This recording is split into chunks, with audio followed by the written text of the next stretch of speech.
Hi friends, ఎలా ఉన్నారు? ఈరోజు మనం ఈ వీడియోలో ఎంతో టేస్టీగా ఉండే ఆలు పరోటా రెడీ చేసుకుందాం.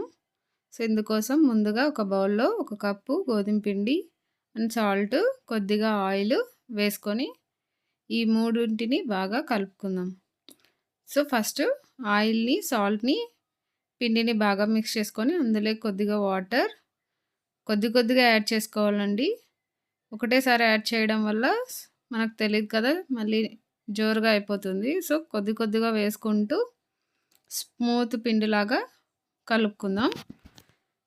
సో ఇలా కొద్దిగా వాటర్ వేసుకుంటూ ఇలా స్మూత్ పిండిలాగా కలుపుకున్న తర్వాత ఇలా బాగా కలుపుకోవాలండి. సో ఇలా కలుపుకున్న మిశ్రమాన్ని మనం ఒక 15 మినిట్స్ నానబెట్టుకుందాం. సో ఇది ముందుగా ఉడకబెట్టుకున్న ఉడికిన ఆలుని ఇలా స్మాష్ చేసుకున్నాను. సో ఇలా స్మాష్ చేసుకున్న పొటాటో అండ్ సన్నగా కట్ చేసుకున్న ఆనియన్, ఇక్కడ పచ్చిమిర్చి, కొత్తిమీర అండ్ జీలకర్ర and one more thing, onions చాలా స్మాల్గా కట్ చేసుకోవాలండి. అండ్ ఇప్పుడు మనం ముందుగా నానబెట్టుకున్న గోధుమ పిండి. సో ఇప్పుడు మనం చపాతీలోకి స్టఫ్ని రెడీ చేసుకుందాం. సో ఉడకబెట్టుకున్న ఆలులోకి ఆనియన్స్ అండ్ పచ్చిమిర్చి, కొత్తిమీర, జీలకర్ర వేసుకొని కొద్దిగా సాల్ట్ యాడ్ చేసుకుందాం. సో మీకు వీలైతే పచ్చిమిర్చి బదులు మిరప్పొడి కూడా యాడ్ చేసుకోవచ్చండి. సో ఇంకా కొంచెం టేస్ట్ కోసం గరం మసాలా కూడా యాడ్ చేసుకోవచ్చు. సో ఇలా అన్నీ వేసుకొని బాగా మిక్స్ చేసుకుందాం. బాగా సాల్ట్, ఆనియన్స్ అవన్నీ బాగా మిక్స్ అవ్వాలి. ఇలా మిక్స్ చేసుకుంటూ, సో ఇప్పుడు అంతా మిక్స్ చేసుకున్నాం కదండి, ఇది పక్కన పెట్టేసుకొని ఇప్పుడు ఇప్పుడు చపాతీ పిండిని తీసుకొని మనం చిన్న ముద్దల్లాగా తీసుకొని చపాతీలాగా ఒత్తుకుందాం.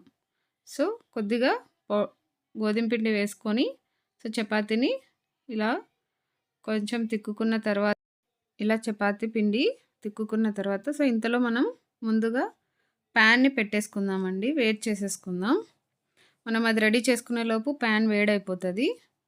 సో ఇప్పుడు మనం ముందుగా తయారు చేసుకున్న మిశ్రమాన్ని చపాతీ పిండిలో ఇలా పెట్టేసి మొత్తం కవర్ చేసేసుకొని ఎక్కడ గ్యాప్స్ లేకుండా చూసుకొని మరి కొద్దిగా పిండి వేసుకొని చపాతీ పిండిని చాలా స్మూత్గా తిక్కుకోవాలండి. ఎందుకంటే ఆనియన్స్ అన్నీ పచ్చిమిర్చి వేసాం కదా, సో కొంచెం కేర్ఫుల్గా తిక్కుకుంటే బ్రేక్ అవ్వదు.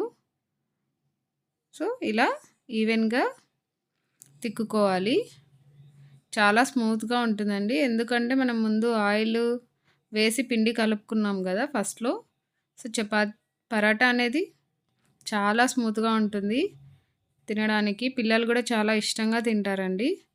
సో ఇలా తిక్కుకున్న దాన్ని మనం ముందుగా వేడి చేసుకున్న ప్యాన్లో కొద్దిగా ఆయిల్ రాసి ఈ పరాటాని అందులో వేసుకొని ఈవెన్గా కాల్చుకోవాలి. సో పైన కూడా కొద్దిగా ఆయిల్ని బాగా అప్లై చేసేసుకొని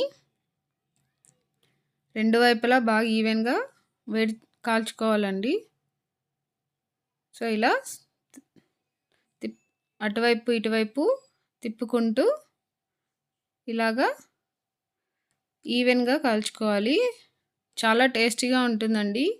పిల్లలకి మార్నింగ్ టిఫిన్ లాగా చాలా ఈజీగా అయిపోతుంది. చాలా సింపుల్ ప్రాసెస్ అండి.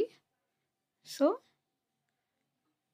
ఇప్పుడు ఇలా చూడండి, ఇలా ఈవెన్గా కాల్చుకోవాలి అన్ని వైపులా. దీన్ని ఇప్పుడు ఒక ప్లేట్లోకి తీసేసుకొని ఇలాగే ఇంకో పరాటా కూడా మనం రెడీ చేసేసుకుందాం ఇదే విధంగా. సో ఇది చాలా బాగుంటుందండి. ఇది పల్లీల చట్నీలోకి కూడా చాలా బాగుంటుంది.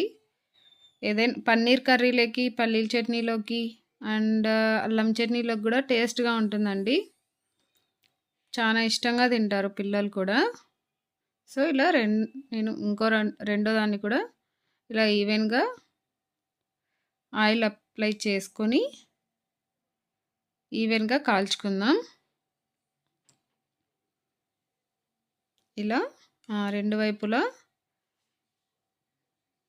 కాల్చుకున్న తర్వాత మనం ఇది కూడా ప్లేట్‌లోకి తీసేసుకుందాం. చూస్తున్నారు కదండీ! ఒకసారి ట్రై చేయండి. చాలా స్మూత్‌గా ఉంటుందండి. మీరు కూడా ఒకసారి ట్రై చేసి టేస్ట్ ఎలా ఉందో చెప్పండి. ఈ వీడియో మీకు నచ్చినట్లయితే please subscribe, share and like